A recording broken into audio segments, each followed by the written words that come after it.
It is overtime here again at Old Favorite Friday, discussing incredible classic beers. And I got really, really excited when I saw Left Hand's Fade to Black on my local store shelves, because it's the beer that I remember from when it came out way back in like 2009. And this is a foreign export stout. And it's not a style that a lot of people are familiar with. A lot of people know about a regular stout, an imperial stout. I like to think that there are aspects of a foreign stout that are kind of right in the middle. This is 8.5%, so it's not quite to that 10, 11% that we're seeing with imperial stouts these days. Really heavily roasty, a lot of roast bitterness, not bridging into the sweetness that an imperial stout would get.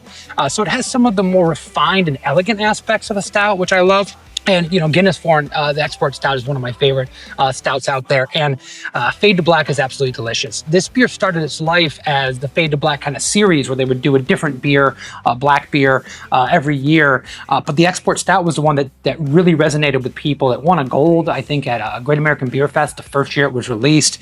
And they ended up bringing it back on a regular basis down the line. And it is just a brilliant example of the style.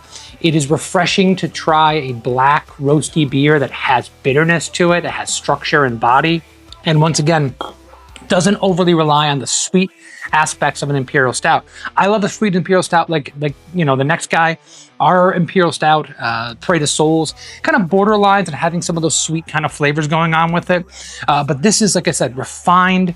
It's an elegant beer. The bitterness is just right. It doesn't overwhelm anything, and it lends to that kind of espresso coffee flavor. There's hints of licorice in this beer. There is some like faint whispers of dark fruit. But all overall, roasty, delicious.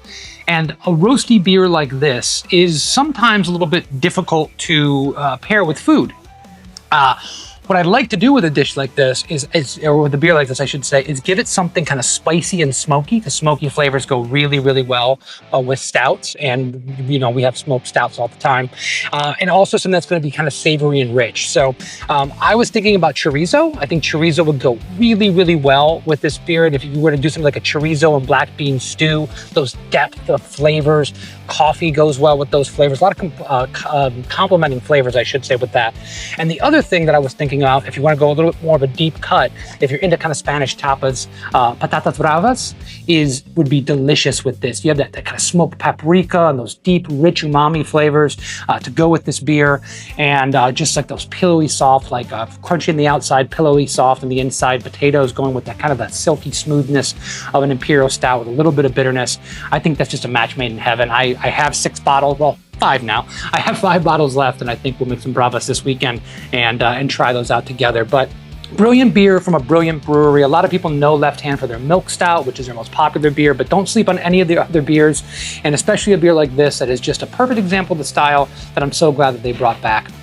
I really appreciate you all tuning in with me. Go around our channel, check out other videos about beers just like this, and come back next week to see another video about great beers and beers that I love and hopefully you love as well. We'll see you then. Cheers.